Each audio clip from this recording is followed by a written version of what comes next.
তুমি কিন্তু বাংলাদেশে নেই। দিনের শেষ দিকে ফলো থ্রু নিয়ে বাদানুবাদে মেজাজে হারিয়ে মিরাজকে বলেন মিচেল স্টার্ক। অস্ট্রেলিয়ার মাটিতে বাংলাদেশের দাপটে ব্যাটিং বোলিংয়ে দিশেহারা স্বাগতিকরা।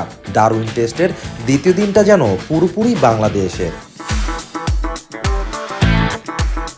ব্যাট হাতে তানজিদ হাসান তামিমের ইতিহাস গড়া সেঞ্চুরি, শান্তর দুর্দান্ত ৮৪ আর শেষ দিকে মিরাজ হাসানের প্রতিরোধ, সব মিলিয়ে অস্ট্রেলিয়াকে চাপে রেখেই দিন শেষ করল বাংলাদেশ।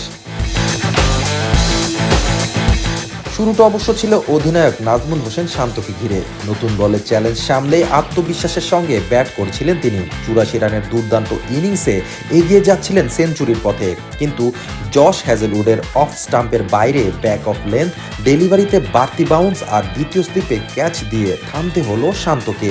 মাত্র ১৬ রানের জন্য হাতছাড়া হলো সেঞ্চুরি। এর আগে মমিনুল হকের ৪৯ রানের সঙ্গে দলের স্কোরকে এগিয়ে নেন তানজিদ হাসান তামিম। অফ স্টাম্পের বাইরের ফুল লেন্থ বল বোলারের পাশ দিয়ে লং অফে পাঠিয়ে টেস্ট ক্যারিয়ারের প্রথম সেঞ্চুরি তুলে নেন এই তরুণ ওপেনার। আর এই শতকেই গড়েছেন ইতিহাস। অস্ট্রেলিয়ার মাটিতে টেস্টে সেঞ্চুরি করা প্রথম বাংলাদেশি ব্যাটসম্যান এখন তানজিদ হাসান তামিম। নিজের মাত্র দ্বিতীয় টেস্টেই ১০১ রানের অসাধারণ ইনিংস খেলে সাজ গড়ে ফেরেন তিনি। তবে দিন জুড়ে শুধু ব্যাটিং নয়, অস্ট্রেলিয়াকেও উত্তপ্ত করেছেন মেহেদী হাসান মিরাজও। মিচেল স্টার্কের সঙ্গে কথার লড়াইয়ে জড়ানোর পর ব্যাট হাতেও জবাব দিয়েছেন মিরাজ। শেষ দিকে অস্ট্রেলিয়ার ম্যাচে ফেরার পথ আটকে দেন মিরাজ ও হাসান মাহমুদ।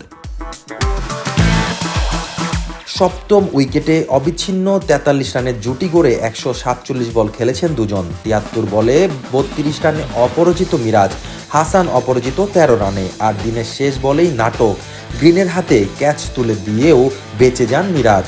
সুযোগটা কাজে লাগাতে পারেনি অস্ট্রেলিয়া, ফলে দ্বিতীয় দিন শেষে বাংলাদেশের সংগ্রহ ৬ উইকেটে ৩৫১ রান, লিড বেড়ে দাঁড়িয়েছে ১৫৩ রানে।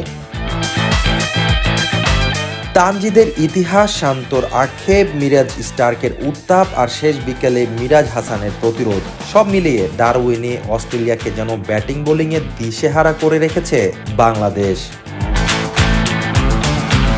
Text report, ultimate sports.